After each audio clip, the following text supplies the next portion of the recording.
Jesús se dirigió a su pueblo, seguido de sus discípulos. Cuando llegó el sábado, comenzó a enseñar en la sinagoga y la multitud que lo escuchaba estaba asombrada y decía: ¿de dónde saca todo esto? ¿Qué sabiduría es esa que le ha sido dada y esos grandes milagros que se realizan por sus manos? ¿No es acaso el carpintero, el hijo de María, hermano de Santiago, de José, de Judas y de Simón? ¿Y sus hermanas no viven aquí entre nosotros? Y Jesús era para ellos un motivo de escándalo. Por eso les dijo: un profeta es despreciado solamente en su pueblo, en su familia y en su casa. Y no pudo hacer allí ningún milagro, fuera de sanar a unos pocos enfermos, imponiéndoles las manos. Y él se asombraba de su falta de fe. Es palabra del Señor. Gloria a ti, Señor.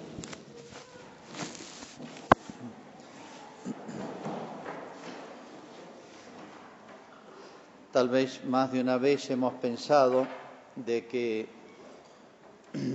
qué dichosos han sido las personas que tuvieron la oportunidad de estar cerca de Jesús en sus tiempos, en su pueblo o en su país. Haberlo visto predicar, escuchado, su tono de voz, sus gestos, sus actitudes, en vivo, digamos, ¿no? Pero bueno, muchas personas que nos relata el Evangelio, que estuvieron muy cerca de Jesús, no les hizo bien, no por culpa de Jesús, obviamente, pero no estemos tan seguros de nosotros ser mejor que, vamos a ver ahora, los de su pueblo. Llegó a su pueblo, Nazaret, que pasó algo muy curioso entre los seres humanos que puede pasar con nosotros y pasa y se repite siempre. Lo que ocurre una vez en historia con una persona, con un pueblo, con un grupo social, puede suceder de nuevo y sucede de nuevo. No hay nada nuevo bajo el sol. ¿A qué me refiero? A una actitud rara, extraña, inesperada en su mismo pueblo, pueblito, digamos, de Nazaret, que le ocurrió a Jesús, y el texto que acabo de leer. Hay otro texto que ustedes tal vez conozcan, otro pasaje, donde Jesús va a su pueblo, le dan en la sinagoga no era el templo, sino el lugar donde se leía y se explicaba la Escritura. Va a su pueblo, lee el texto, lo explica y les cae mal a la gente, o mejor dicho, Cristo empieza a predicar algo que él sabía que le venía bien a la gente de su pueblo, porque conocía sus defectos, los conocía por dentro. Y le cayó tan mal a la gente que se enfureció, dice que lo sacó fuera del pueblo y lo quiso despeñar a Jesús, en su propio pueblo. Algunos identifican el relato ese que acabo de mencionar, que lo trae San Lucas, con este. No sabemos, pero ciertamente en su pueblo es donde menos éxito tuvo Jesús, y en Jerusalén, digamos, los dos lugares donde le tendría que haber ido mejor. Jesús, en este relato que he hecho, que he leído, está en el primer año de su vida pública. Ha estado predicando y haciendo muchos milagros en Cafarnaún y todos los pueblitos de la zona que nos suenan. Por ejemplo, Caná está cerquita.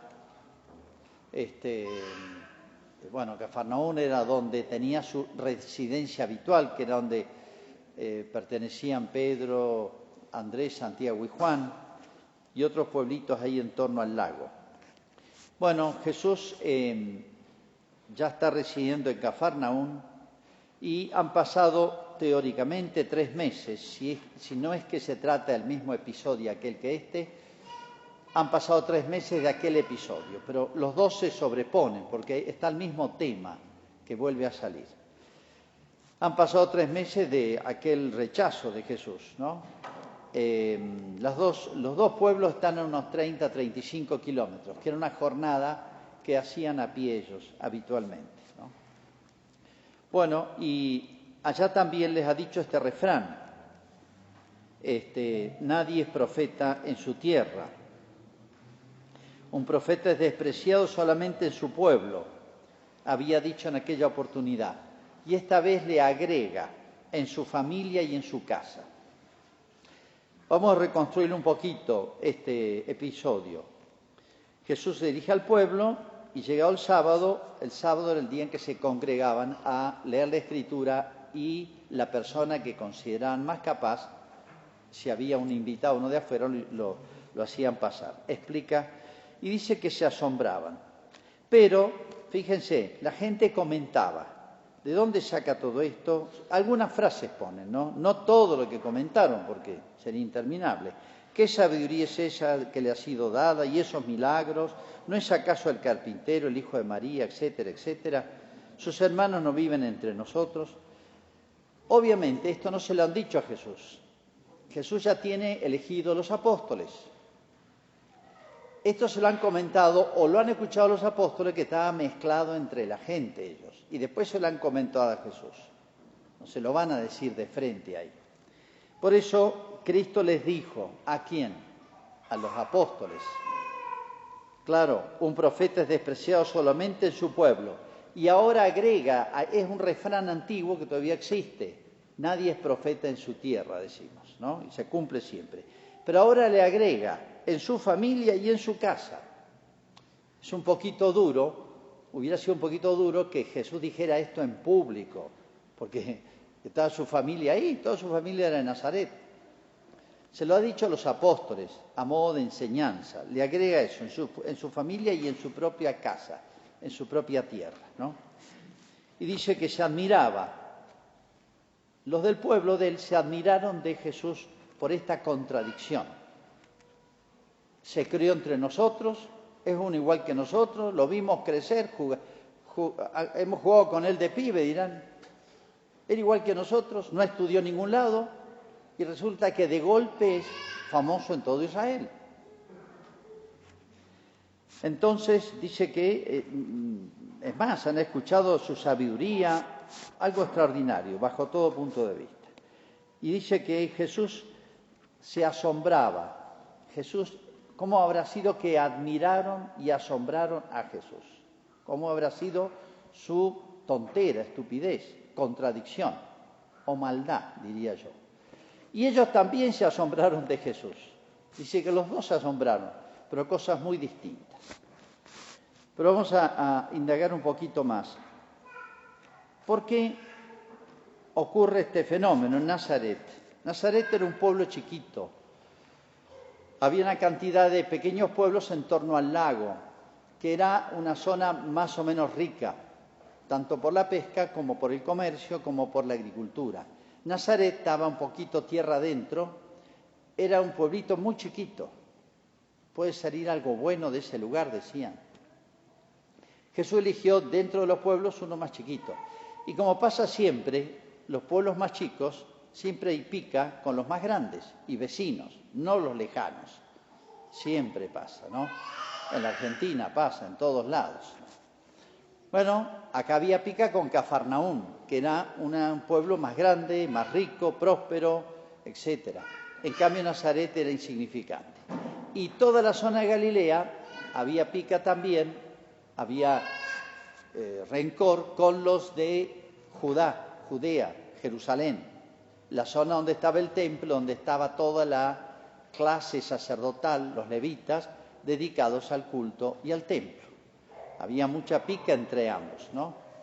¿Se acuerdan a Pedro? Dice, tú eres Galileo, como un desprecio, cuando la pasión de Cristo, ¿no? No solamente es de un pueblito chico, sino que además ninguno de los 12 apóstoles lo tomó de su pueblo. Los 12 apóstoles son uno de Judea, probablemente Judas, el que lo entregó, y todos los demás eran de los pueblitos vecinos. De Caná eran 2, de Cafarnaún eran 4, ninguno de su pueblo eligió. No empezó a predicar por su pueblo, empezó en la capital, le fue mal. siguió por Samaria, que se detestaban con los judíos. Le fue bien. ¿Se acuerdan? La samaritana, todo ese diálogo. Después viene a Galilea, pero no empieza a predicar por su pueblo, empieza en Caná, hizo el primer milagro. El segundo milagro se lo hizo a otro personaje importante, le curó un hijo. Bueno, ha predicado por toda la zona. Y entonces ni eligió un apóstol de Nazaret, ni empezó a predicar por ahí. Entonces, todo esto ha ido haciendo crecer en los vecinos, parientes, diría, conocidos, ahí de su pueblo, lo que se llama la envidia. La envidia, fíjense, ese refrán, nadie es profeta en su tierra, vale para los profetas, obviamente, pero vale para cualquier persona excelente, una persona que triunfa de un pequeño pueblo. Dice, acá en este pueblo nadie lo valoraba, fue a Estados Unidos y allá lo tienen como un gran científico. Para nosotros era un igual, no se destacaba. Miren, a veces nadie es profeta en su tierra, es por defecto de el mismo, digamos, profeta, entre comillas, o la persona que se destaca. ¿Por qué? Porque lo conocen. Entonces, uno ante la prensa o a veces ante los demás puede que no lo conocen, la vida privada, toda su historia, a lo mejor pueden llamarles la atención a algo excepcional que tenga, pero si conocieran toda su vida dirían, no es tan grande. Los franceses tienen un refrán que dice, nadie es grande para su secretario, como diciendo, lo ve las 24 horas o lo ve gran parte del día y le conoce todas las mañas. Pero en el caso de Cristo no se puede aplicar eso, porque creo que no le pueden conocer ningún defecto en los 30 años que vivió entre su gente. Así que acá es al revés. No hay profeta en su tierra, no por culpa de Jesús, sino por culpa de los demás, que les molesta que alguien sea mejor. Eso se llama la envidia. Nos molesta la excelencia, que otro se destaque más, que otro comparado a uno, porque se tiene envidia de los cercanos, nunca de los que están lejos, sino de los que están más cerca. Bueno, acá, obviamente, este maltrato que tienen con Jesús una o dos veces y de una manera notable, visible, y que la actitud de Jesús demuestra que realmente era grave lo que pasaba, porque, bueno, vez pasada lo quisieron matar, se enfurecieron. Se ve que nadie se enoja de golpe tan rápido ante una persona de la que más bien piensan bien y están contentas con él.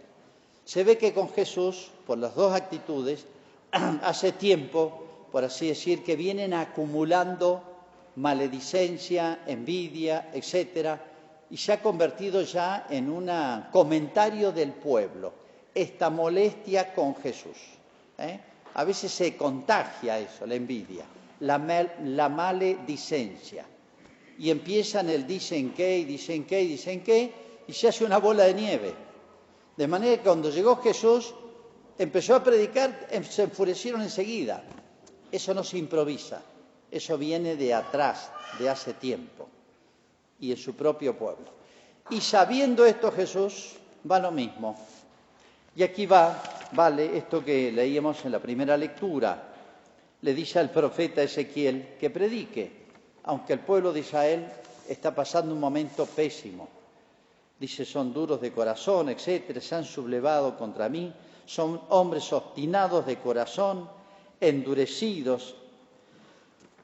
Pero dice que escuchen o se nieguen, debes hacerlo para que sepan que hay un profeta en medio de ellos. No importa, les voy a mandar lo mismo, dice esto en el Antiguo Testamento, este profeta Ezequiel, aunque yo sé que no lo van a escuchar, le dice Dios a Ezequiel. Predicá, no te van a escuchar, pero que sepan que hay un profeta en Israel. ¿Qué significa la frase?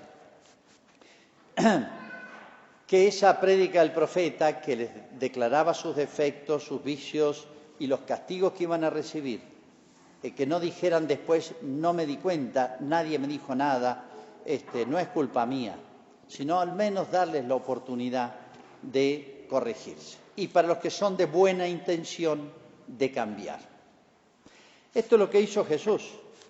la primera vez que les dijo, miren, traduciéndolo con mis palabras, es como si les dijera, miren, no tengan envidia, alégrense de que he venido y que estoy sembrando el bien y haciendo tanto bien en todo el pueblo de Israel. Bueno, pero vamos a pensar, vamos a hacer alguna reflexión vinculado a nuestros tiempos. Uno dice, qué curioso que pase esto en su propio pueblo, en su propia familia.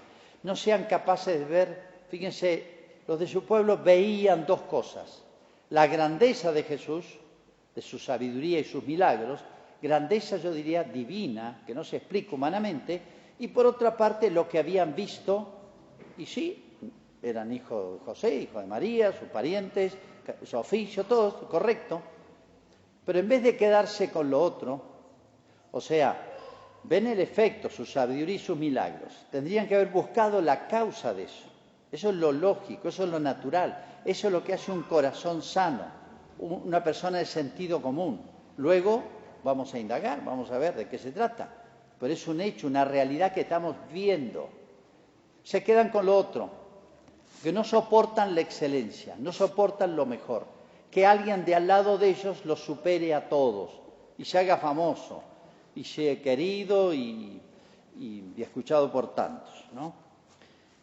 ¿Esto qué significa? Y esa ceguera, esa dureza de corazón, no viene de un momento a otro, no es un acto.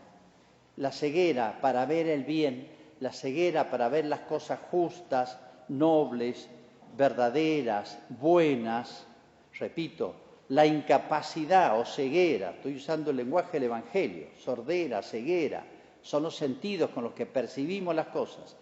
La ceguera, la sordera, la dureza de corazón no vienen con un acto, no vienen de nacimiento, no es genético, es un hábito malo que nace y crece y se desarrolla con muchos actos, de los actos más espirituales, los pecados más espirituales, la envidia sobre todo y la soberbia.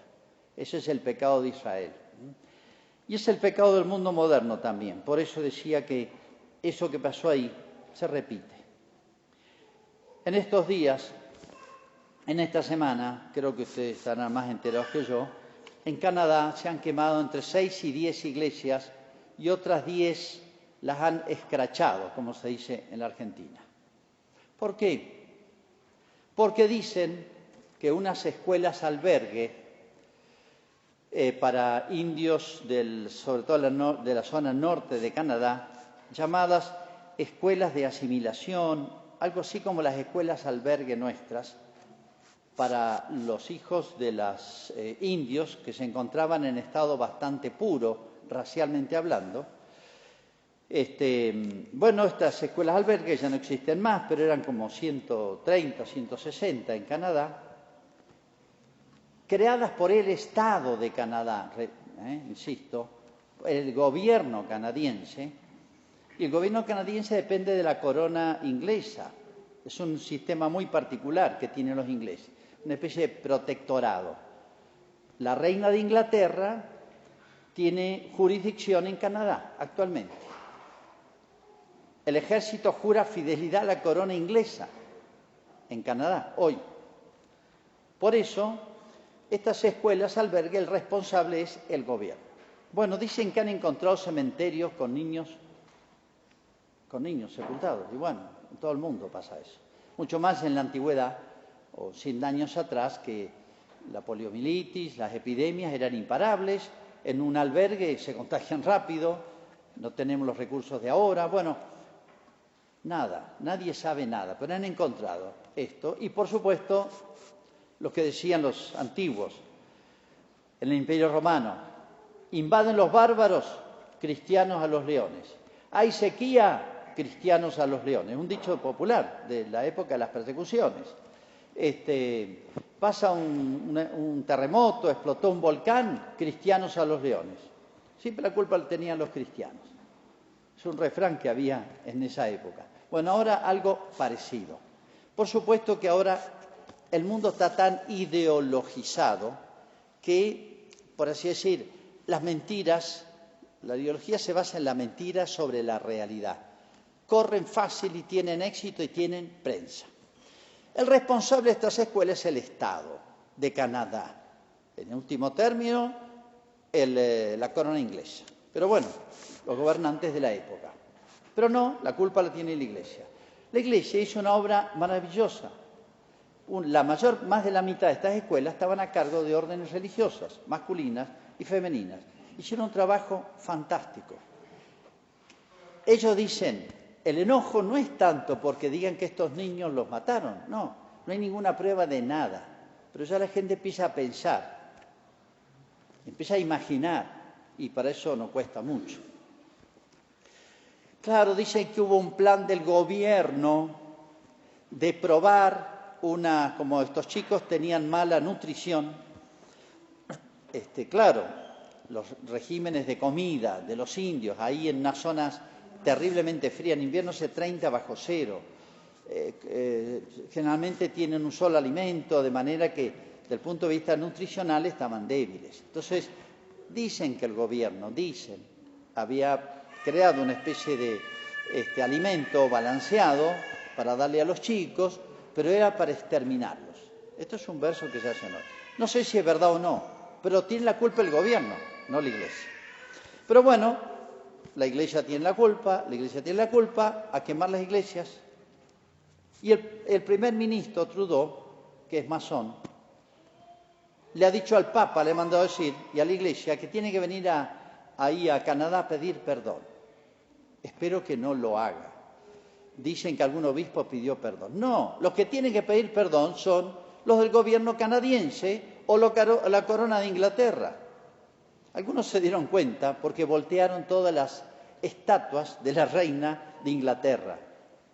No me parece del todo mal eso, porque los ingleses han sido muy abusadores, pero no precisamente la Iglesia. La Iglesia es una obra extraordinaria en Canadá.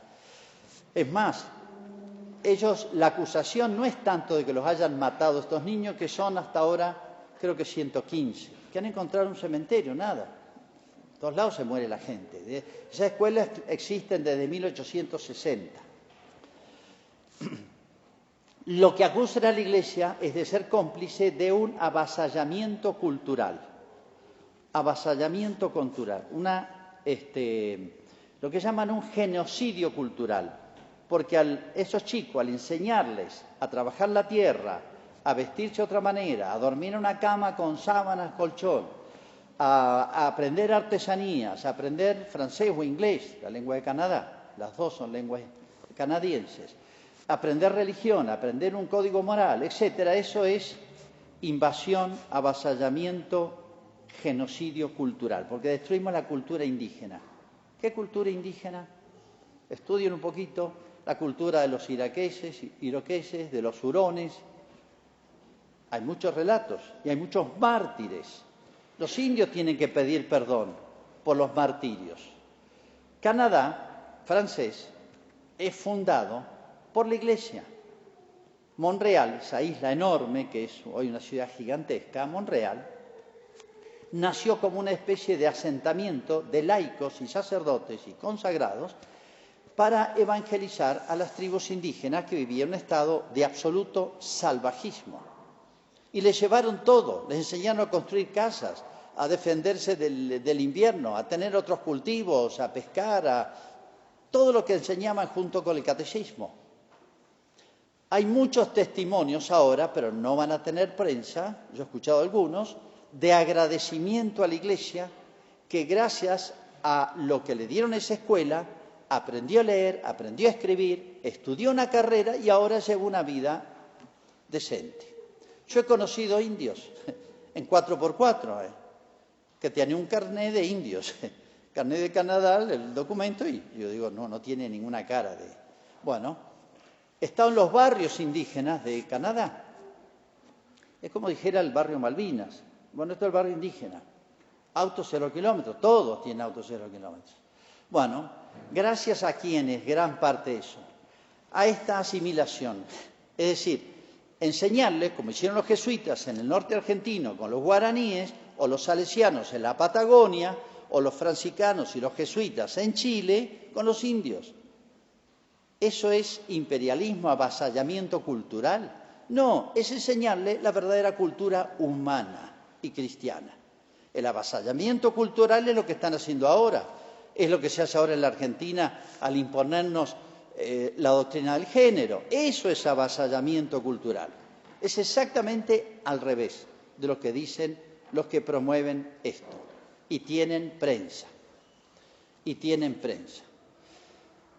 Grandes mentiras, y esto daría para mucho más.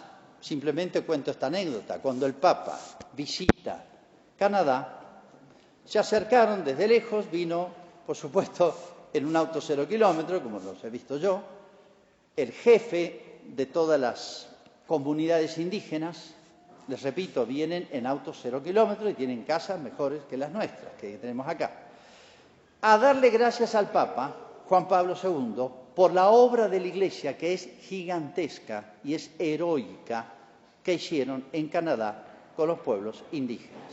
Y si hay alguien culpable ha sido el gobierno, los gobiernos de inspiración liberal o ahora de izquierda. El jefe disfrazado de indio con todas las plumas, como en las películas, viene y está la foto con el Papa, búsquenlo, Juan Pablo II vino a agradecerle eso, y muchos otros también. Pero bueno, estas grandes mentiras que corren, y muchos cristianos se las creen, es lo mismo que pasó ahí. Les molesta la Iglesia, les molesta Cristo, y mienten, y ven, porque está patente la obra de la Iglesia, es visible. Sacaron del monte, de la selva, de esos lugares terriblemente fríos, y uno ve las casas, los colegios albergues, son una mansión, que acá no tenemos. Ahí vivían.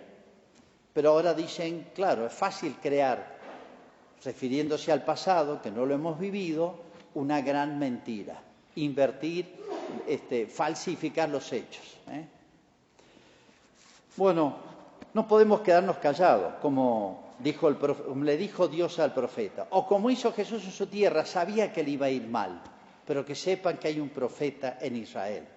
Que el mundo sepa que la Iglesia no es que tenemos el sentido de ser dueños de la verdad, como nos acusan.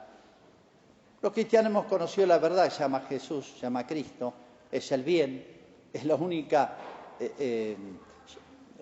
redención, el único rescate que tiene la humanidad de todos sus males es Jesucristo, y no podemos quedarnos callados, que sepan que hay un profeta en Israel, que el mundo sepa, y ojalá Canadá sepa a raíz de esto, y los católicos reaccionen, y el episcopado, y los obispos, y el Papa, que hagan ver la obra que ha hecho anónima en gran parte, han hecho tantos misioneros que han entregado su vida por esa gente.